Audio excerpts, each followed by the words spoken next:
Amém, família? Muito bom dia a todos. Estão animados? Amém. Estou animado de estar aqui hoje com vocês, amém? Estou animado porque nós temos visitas aqui, amém?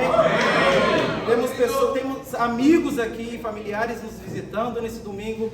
Temos também visitas lá do Chile, amém? O Alfonso e o Beto estão aqui nos visitando, amém? São aqueles dois homens ali. E também temos aqui visitas da Venezuela, amém? Esse cara animado aqui, o José, ele é da Venezuela. E também tem a Dani, amém? Então Deus é incrível. Nós temos um movimento de discípulos comprometidos em toda a terra. Você está aqui nos visitando hoje, nós queremos também chamar você a fazer parte dessa família estudando a Bíblia, amém? Amém. Então eu espero que vocês estejam animados com Deus nessa manhã. Vamos começar a pregação com uma oração, amém? Vamos orar. Pai querido, Pai amado, Deus eterno, todo-poderoso, Pai, que privilégio é poder adorar o Senhor, que privilégio é servir ao Senhor a cada dia, Pai. Nós não merecemos isso, Pai, mas o Senhor tem sido bondoso conosco, o seu amor é infinito, Pai. Muito obrigado por poder cultuar o Senhor nesse domingo, Pai. Que hoje a gente possa aprender da sua palavra, que a sua palavra possa entrar profundamente em nossos corações e que a gente saia daqui, Pai, acrescidos de valores espirituais, por favor, Pai. Assim eu te oro, te agradeço por essa família, pelos nossos amigos aqui também, familiares. Muito obrigado, meu Deus. Te amo muito em nome de Jesus. Amém. Amém. Amém. Quem já ouviu o provérbio, um olho no peixe e outro no gato? Eu fui pesquisar um pouco sobre a origem desse provérbio. E parece que tem origem numa situação em que um peixeiro, quando ele estava ali preparando o peixe para um cliente, enquanto ele está limpando o peixe para o cliente da vez, ele tinha que ficar com outro olho, ou com atenção também no gato, em relação aos outros peixes, né? Porque o gato podia pegar um com a boquinha e levar embora. E daí veio o provérbio, um olho no peixe e o outro no gato. Basicamente isso significa que você tem que estar atento a uma coisa sem tirar os olhos de outra. E eu vou te falar uma verdade: cristianismo é um olho no peixe e outro no gato. Título da aula de hoje: cristianismo é um olho no peixe e outro no gato, amém? E eu vou mostrar para vocês que isso é verdade, amém? Primeiro ponto de hoje: olho no peixe. Vamos lá para Lucas 19, versículo 1. Vamos ler a palavra de Deus, amém? Vamos. Lucas 19, versículo 1. Contigo, papo bom. Ai. Não temas. A Bíblia diz: Jesus entrou em Jericó e atravessava a cidade. Havia ali um homem rico chamado Zaqueu, chefe dos publicanos. Ele queria ver quem era Jesus, mas, sendo de pequena estatura, não conseguia, por causa da multidão. Então ele era baixinho. A gente vai ver quem era esse homem. Ele devia ter mais ou menos o meu tamanho, assim, ou o tamanho do Léo. Então ele era baixo. Mas ele queria ver Jesus, amém? Aqui fala no 4. Assim correu adiante e subiu numa figueira brava para vê-lo, pois Jesus ia passar por ali. Quando Jesus chegou àquele lugar, olhou para cima e lhe disse: Zaqueu, desça depressa, quero ficar na sua casa hoje. Eu me lembro, sempre que eu leio essa passagem, dessa parte específica, eu me lembro do Vini. Não sei porquê. Versículo 6. Então ele desceu rapidamente e o recebeu com alegria. Todo o povo viu isso e começou a se queixar. Ele se hospedou na casa de um pecador? Mas Zaqueu levantou-se e disse ao Senhor: Olha, Senhor, estou dando a metade dos meus bens aos pobres, e se de alguém extorquir alguma coisa, devolverei 4 vezes mais. Jesus lhe disse: Hoje houve salvação nessa casa, porque este homem também é filho de Abraão, pois o Filho do Homem veio buscar e salvar o que estava perdido. Uau! Amo esta passagem. E a primeira coisa que você precisa entender é que ter o olho no peixe significa você ter o olho na missão. Por quê? Porque todo discípulo é um pescador de gente. Você é um pescador de pessoas. Então você precisa ter o olho no peixe. Imagine um pescador que não está com foco no peixe. Talvez essa não seria a profissão dele. E aqui o que a gente vê é que o foco de Jesus era buscar e salvar o perdido. Uau! Nós podemos imitar Jesus quando nós temos esse foco também. E eu gosto dessa história porque aqui mostra que Jesus salvou o tipo mais difícil de pessoa.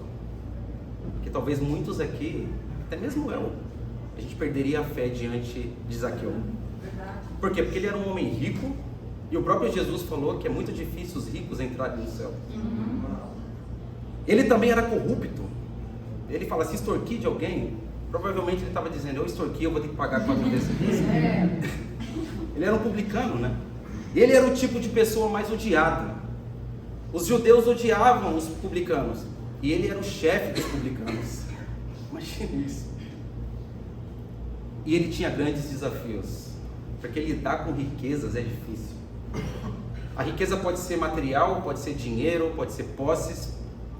Mas pode ser as riquezas do nosso coração também. Pode ser um relacionamento. Pode ser um sonho, um plano pessoal. Esse homem tinha muitos desafios. Minha pergunta para você é, você teria perdido a fé diante de Zaqueu? Mas é incrível porque Jesus não perdeu a fé aqui. Jesus acreditou que Zaqueu podia mudar. E eu vou te falar uma coisa, não há limites para quem acredita. E é incrível como Jesus converteu esse homem. Jesus compartilhou a fé com ele. Jesus chamou ele pelo nome. Zaqueu, desça daí. Zaqueu nem tinha se apresentado a Jesus ainda, mas Jesus já sabia quem ele era. Amém. E a gente pode ter esse tipo de envolvimento e interesse pelas pessoas também. Vamos.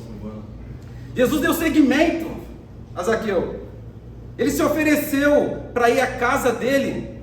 Eu falei que eu lembro do Vini, né? Quando eu penso nisso. Mas a verdade é que o Vini é extremamente frutífero. Ele é um homem frutífero. Ele se oferece para ir na casa das pessoas, mas com um propósito. O Vini, ele se oferece para ir na casa das pessoas porque ele é um homem disponível. E disponível para quê? Para poder salvar as pessoas. Ele ama as pessoas. Ele ama os discípulos. Ele ama os perdidos. Isso é incrível, irmão. Me lembra o caráter de Jesus. Jesus, ele se envolveu com um pecador. Uau! Ele comeu na casa de um pecador. Ele teve visão espiritual por Zaqueu. Ele não cedeu ali às críticas das pessoas. E a verdade, irmãos, é que Jesus, ele estava ali. Ele não estava ali na casa de Zaqueu a passeio. Ele não estava ali para curtir o baile com Zaqueu. Só para comer, ficar feliz e depois ir embora satisfeito. Não! Jesus, ele comeu com o pecador pensando na salvação dele. E a minha pergunta é, com qual propósito você se envolve com as pessoas do mundo? Irmãos, nós precisamos nos envolver com os perdidos, com o objetivo de salvá-los. Nós precisamos entender que assim como Jesus veio buscar e salvar o perdido, esse tem que ser o nosso foco também. Isso é ter foco no peixe.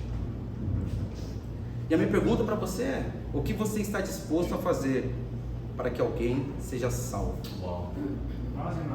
E eu te falo, quando o seu foco é salvação, fazemos de tudo. Tudo. Não há limites para quem tem visão espiritual pelas pessoas. Mas eu quero te falar qual que é o problema muitas vezes.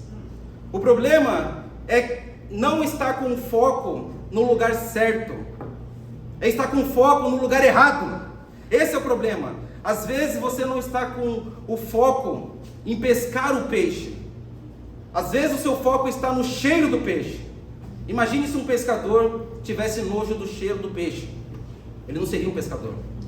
Às vezes o seu foco é se o peixe é legal ou não. Se ele é gente boa. Se ele combina com você. Às vezes o foco é se é um peixe da universidade ou se é um peixe de fora da universidade. Se é um peixe mais velho, mais jovem.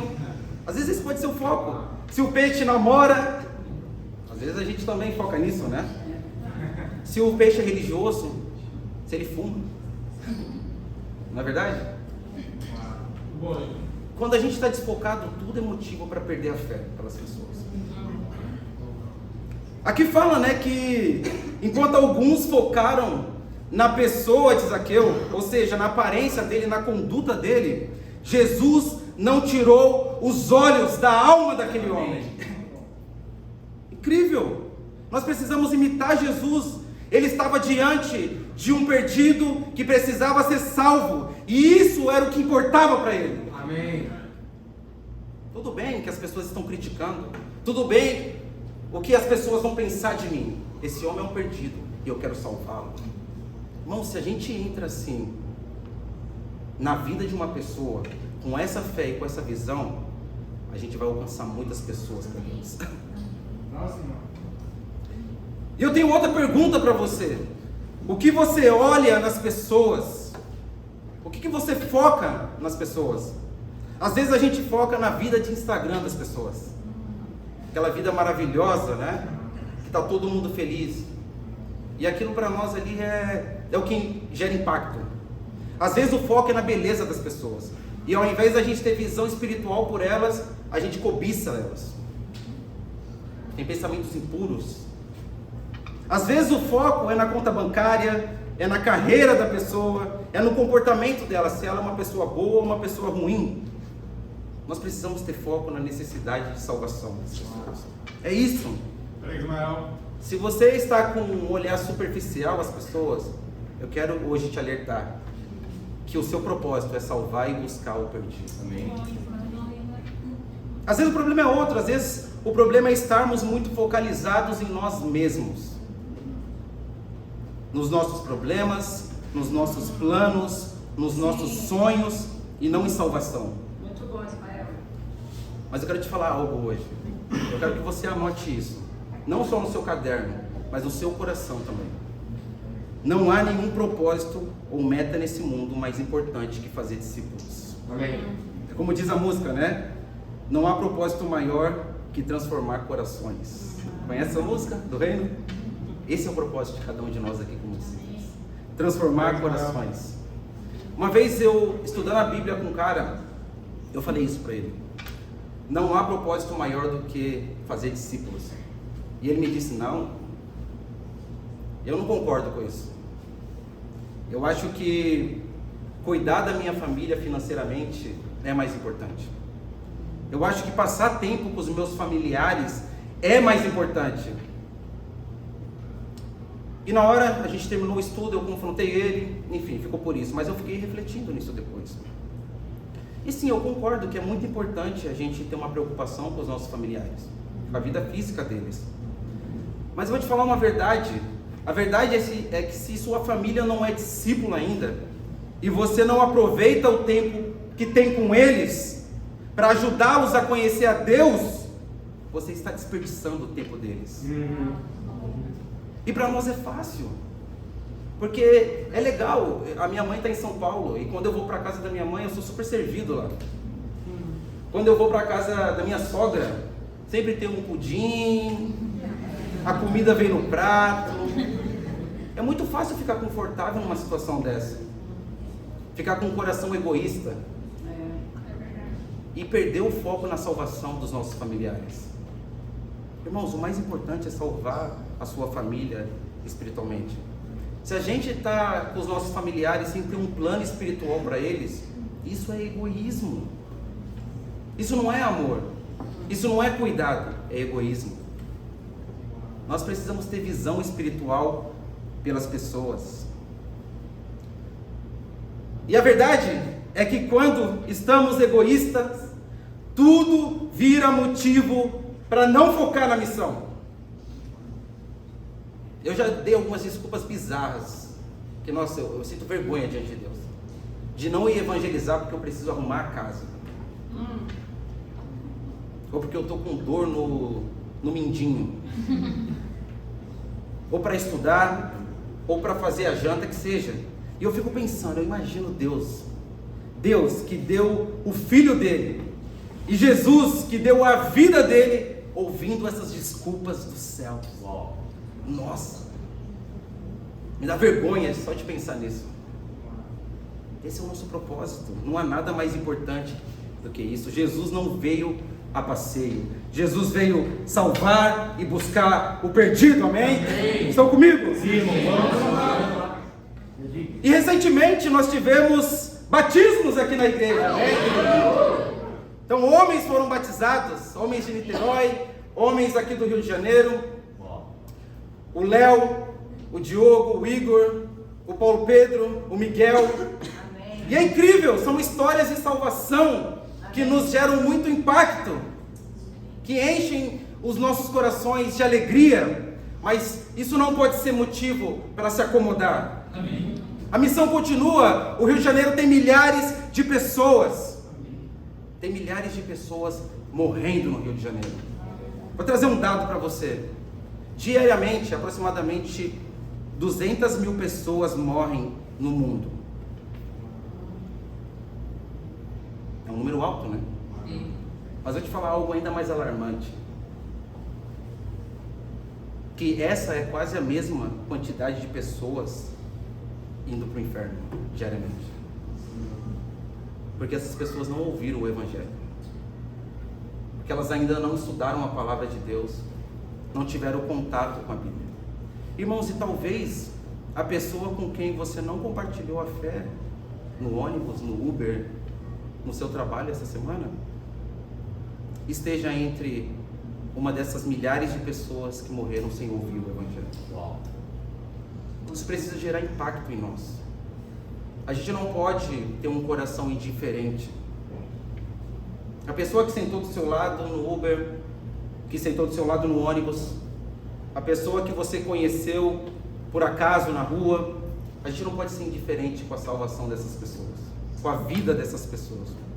Nós precisamos estar com os olhos bem focados no peixe, amém? Amém. Por quê? Porque essa é a vontade de Deus. Porque piscou, alguém morre sem Deus.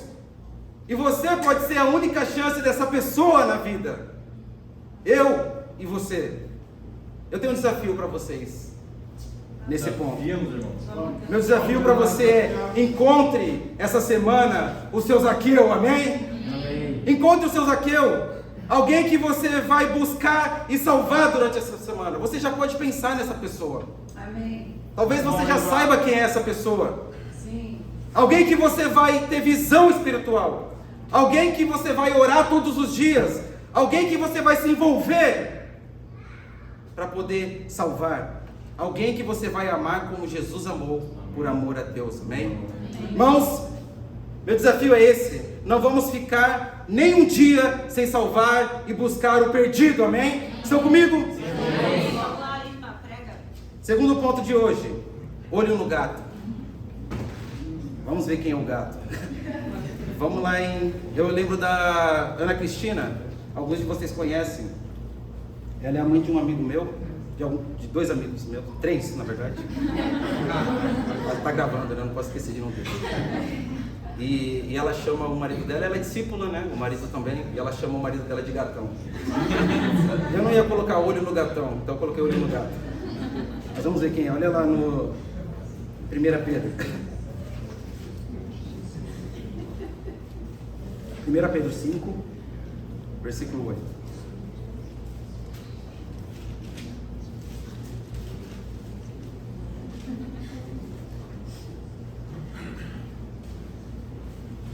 A Bíblia diz: estejam alertas e vigiem. O diabo, o inimigo de vocês, anda ao redor como um leão, rugindo e procurando a quem possa devorar. Uau! Quem é o gatão? Satanás. É o leão. Satanás é o leão que está procurando a quem possa devorar. Você precisa ter um olho no peixe e outro olho no gato. Enquanto você cumpre a sua missão, enquanto você caminha com Deus, você precisa estar atento aos ataques do leão, que é Satanás. Eu gosto de assistir esses documentários sobre animais. E muitas vezes aparece um leão lá, mostra a rotina de um leão. E eu gosto de leão. Eu não gosto de Satanás, mas eu gosto de leão. Mas eu sei por que a Bíblia compara Satanás com o leão. Vamos ver. É porque quando o leão ele vai caçar, ele fica espreito. Ele fica ali esperando. Daí geralmente, eles atacam o bando para poder dispersar alguns, para que ele se afaste e se torne mais vulnerável assim. A presa se torne mais vulnerável. E daí ele vai atrás, ele seleciona quais são os mais fracos, os mais jovens, às vezes os mais velhos. Então o leão tem um plano, tem uma estratégia para poder caçar. E Satanás tem um plano também, ele tem uma estratégia para poder caçar. Primeiro que Satanás, ele tem o foco em discípulos. Não pense que Satanás está preocupado com as pessoas do mundo. Satanás está preocupado com as pessoas no reino, na igreja. Você é o foco dele. E isso tem que gerar em nós algum temor. Tem que colocar a gente num estado de atenção. Porque Satanás, ele quer entrar na igreja. Irmãos, vez ou outra Satanás consegue fazer isso. Vamos lá em João 13, versículo 1 e 2. Estão comigo? Sim. Eu não quero assustar vocês, amém? Quero animar vocês. Vamos lá. João 13, versículo 1 e 2. Diz assim: um pouco antes da festa da Páscoa, sabendo Jesus que havia chegado o tempo em que deixaria este mundo e iria para o Pai, tendo amado os seus que estavam no mundo, amou-os até o fim. Estava sendo servido o jantar e o diabo já havia induzido Judas Iscariotes, filho de Simão, a trair Jesus. Uau! Satanás entrou no ministério de Jesus. No primeiro grupo cristão da Bíblia. Ele entrou no coração de Judas e fez com que Judas traísse Jesus. Irmão, Satanás, ele tem um plano. E ele trabalha dia e noite em prol desse plano, desse objetivo. O objetivo é entrar na igreja, é entrar nos corações dos discípulos, para que a gente traia Jesus, para que a gente traia a missão de Jesus. Mas a boa notícia é que Deus tem um plano também. Amém. E o plano de Deus é mais poderoso. A gente pode se proteger de Satanás utilizando as Escrituras, amém? A Bíblia. Vamos voltar lá para 2 Pedro. Agora eu quero te mostrar como você pode estar protegido dos ataques de Satanás, amém? 1 Pedro 5, versículo 1 e 2. Vou falar agora uma série de ações que a gente pode tomar. 1 Pedro 5,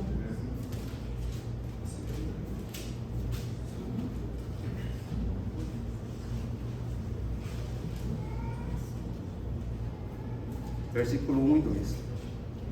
Diz assim: portanto, apelo para os presbíteros que há entre vocês, e o façam na qualidade de presbítero, como eles, e testemunha dos sofrimentos de Cristo, como alguém que participará da glória a ser revelada. Pastoreiem o rebanho de Deus que está aos seus cuidados. Olhem por ele, não por obrigação, mas de livre vontade, como Deus quer. Não façam isso por ganância, mas com desejo de servir. Amém? Uau! Aqui fala que todos nós, discípulos, devemos ter um desejo no íntimo do coração de servir a Deus, de servir aos discípulos, aos irmãos, às pessoas.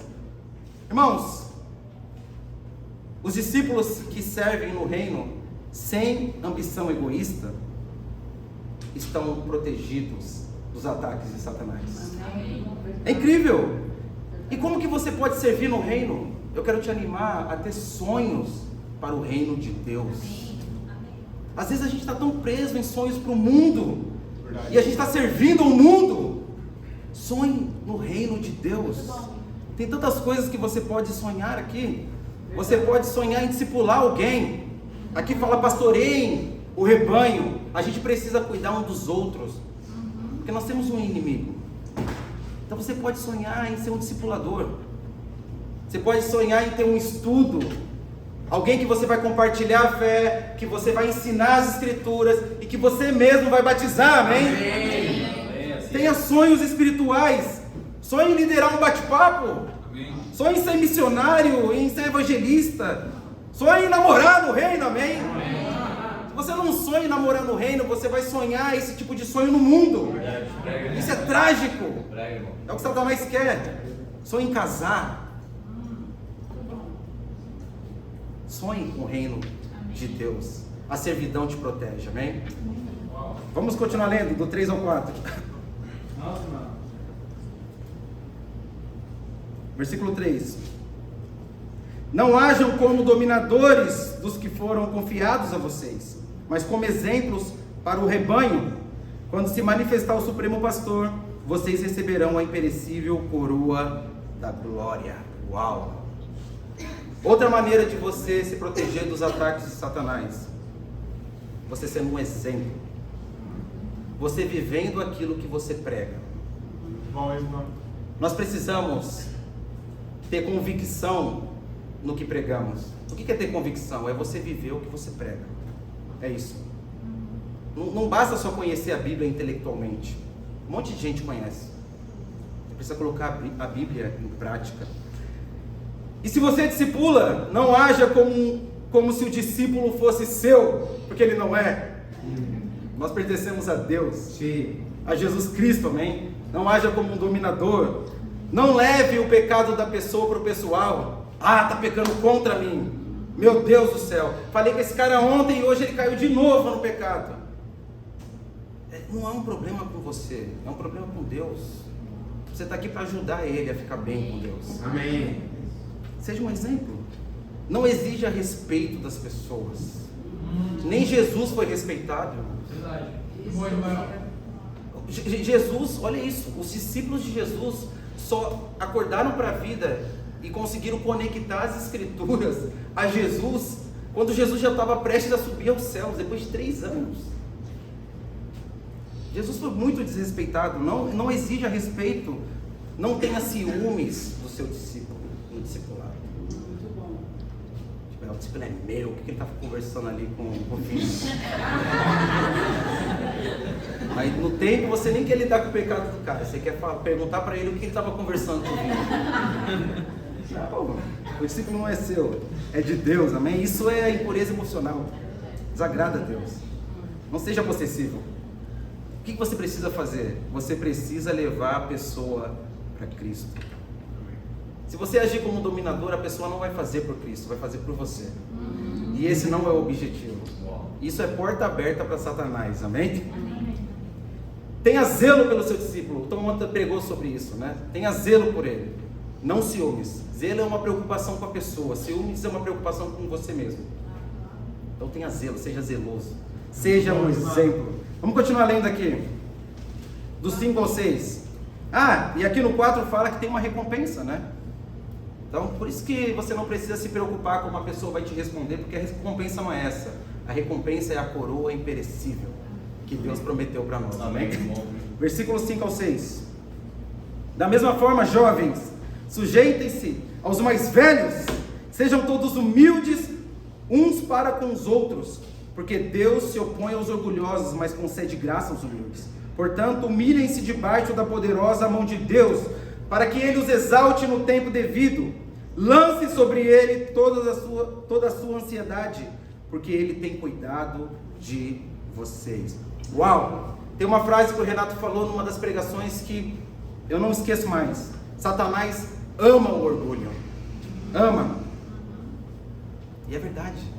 Porque se Deus se opõe ao orgulho, odeia o orgulho, Satanás ama o orgulho.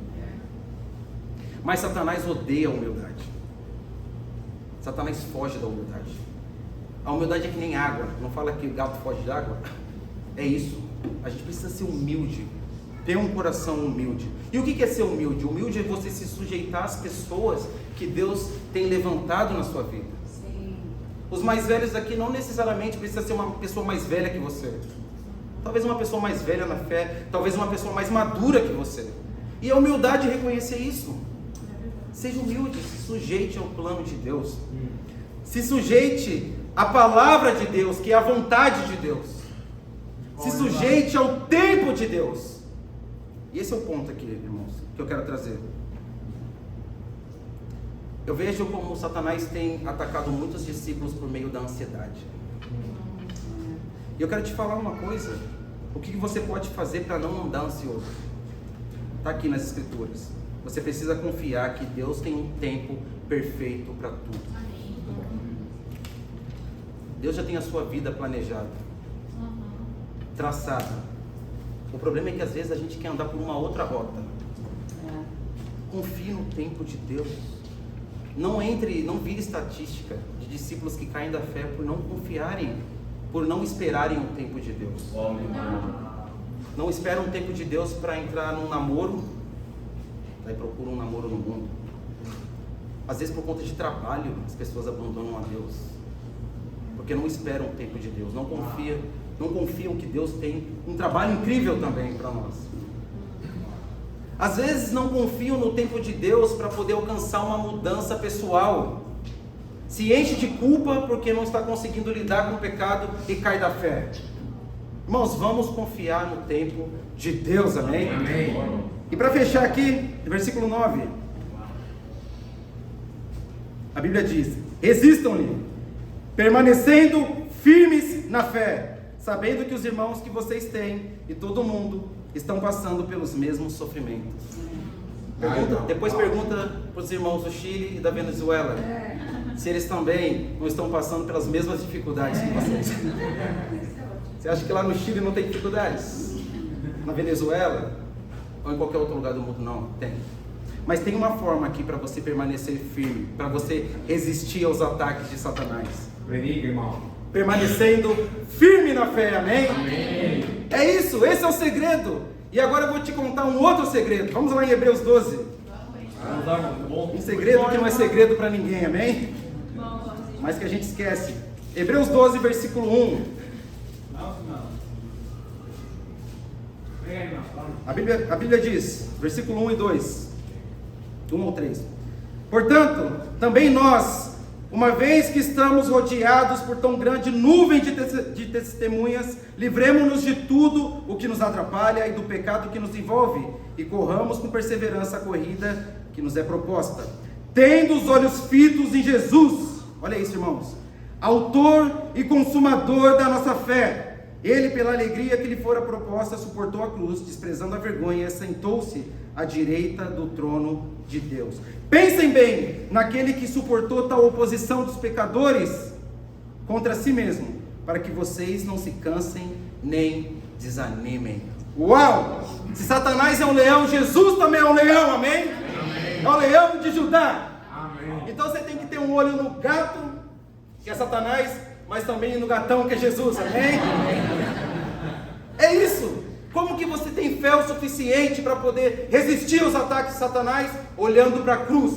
É o que fala aqui, porque Jesus, ele é o autor e o consumador da nossa fé. Amém. E se a gente precisa de fé para resistir, então Jesus tem de sobra. Uau. Irmãos, eu quero animar cada um aqui a ter essa convicção, que você precisa estar com seus olhos fixados na cruz. Irmãos, não tenha medo de se livrar de nenhum problema, de nada, de nenhum obstáculo que atrapalhe a sua visão à cruz. Não tenha medo disso. Tenha medo de não conseguir olhar de forma clara para Jesus, porque essa é a sua proteção espiritual. Eu fico pensando, né? Porque fala que Satanás é leão e Jesus também é leão. Alguns de vocês já assistiram aqui o Rei Leão, né? Eu diria que Jesus é o Simba e Satanás é o Scar. Lembra? É isso, Jesus é o leão que a gente precisa ter o foco. Então, tenha esse cuidado. Não tenha medo de mudar nada na sua vida. Não tenha medo de modificar, de abrir mão de qualquer coisa para continuar olhando livre e claramente para Jesus Cristo. Amém. Amém. Muito bom, irmão. Porque Ele é a nossa fonte de fé. Para você que está estudando a Bíblia, que está nos visitando aqui hoje, eu quero te animar a ter os olhos fixos na sua salvação. Eu sei que nós temos milhares de outras coisas para fazer. Você tem trabalho, tem família, tem suas ocupações. Mas às vezes a gente pensa que isso nos impede de buscar a Deus. Mas esse é um pensamento colocado por Satanás. Não, o que nos impede é uma decisão. Eu quero te animar a tomar a decisão de estudar a Bíblia. Não saia daqui hoje sem procurar um discípulo e conversar com ele como que você pode ser salvo. Se você já está estudando a Bíblia, continue estudando. Se livre de qualquer coisa, de qualquer obstáculo que tenha hoje atrapalhado você de olhar para Cristo de forma nítida e clara. Bem? Irmãos, em conclusão, é um olho no peixe e o outro no gato. O que significa isso? Olho no peixe, você precisa ter o foco de buscar e salvar o perdido. Amém. E olho no gato é você ter olhos atentos aos ataques de Satanás, Sim. mas principalmente não tirar os olhos da cruz de Cristo, que é o autor e consumador da nossa fé. E para ele seja glória. Amém. Amém.